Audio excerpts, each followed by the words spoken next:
તો પાટીદારોના ગઢ મહેસાણામાં વધુ એક વખત પાટીદાર પદયાત્રાનો પ્રારંભ થયો છે। યાત્રાધામ બહુચરાજીમાં આજે મહાઆરતી બાદ બહુચરાજીથી ઊંઝા સુધીની પાટીદારોની પદયાત્રા નીકળી છે, જેમાં મોટી સંખ્યામાં પાટીદારો જોડાયા છે। ઠેર ઠેર પાટીદાર સિવાય અન્ય સમાજ દ્વારા પણ પાટીદાર યાત્રાનું સ્વાગત કરવામાં આવી રહ્યું છે। પાટીદારોની પદયાત્રાને લઈને બહુચરાજી ચાણસ્મા રૂટ પરનો એસટી વ્યવહાર બંધ કરવામાં આવ્યો છે।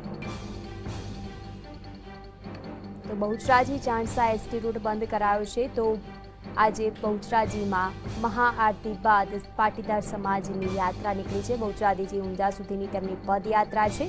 તો પાટીદારો ફરી એક વખત પોતાનો સંદેશ લઈને પદયાત્રા કાઢી રહ્યા છે। બહુચરાજીથી ઊંઝા સુધીની આ પદયાત્રા રહેશે, જેમાં બહુચરાજી ચાણસ્માનો જેટલો પણ એસટી રૂટ છે તેને બંધ કરી દેવામાં આવ્યો છે। મહત્વની વાત છે કે પાટીદાર આગેવાનોને આવકારવા માટે અન્ય લોકો પણ તેમના આવકાર માટે ઊભા છે। તો બહુચરાજીથી મહત્વના સમાચાર, પાટીદારોની પદયાત્રા નીકળે છે। બહુચરાજીથી ઊંઝા સુધીની તેમની આ પદયાત્રા રહેશે।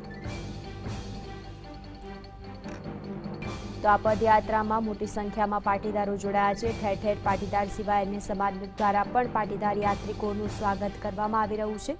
તો યાત્રાધામ બહુચરાજીમાં મહાઆરતી બાદ બહુચરાજીથી ઊંઝા સુધીની પાટીદારોની પદયાત્રા નીકળવાની છે। પાટીદારોના ગઢ મહેસાણામાં વધુ એક વખત પાટીદાર પદયાત્રાનો પ્રારંભ થયો છે।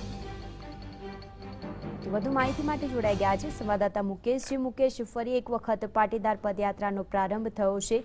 ક્યાંથી ક્યાં સુધીની આ પદયાત્રા રહેશે, શું છે વધુ વિગતો? જી ચોક્કસ, આપને જણાવી દઉં કે બહુચરાજીથી ઊંચા પાટીદારોની રથયાત્રાનું આયોજન કરાયું છે।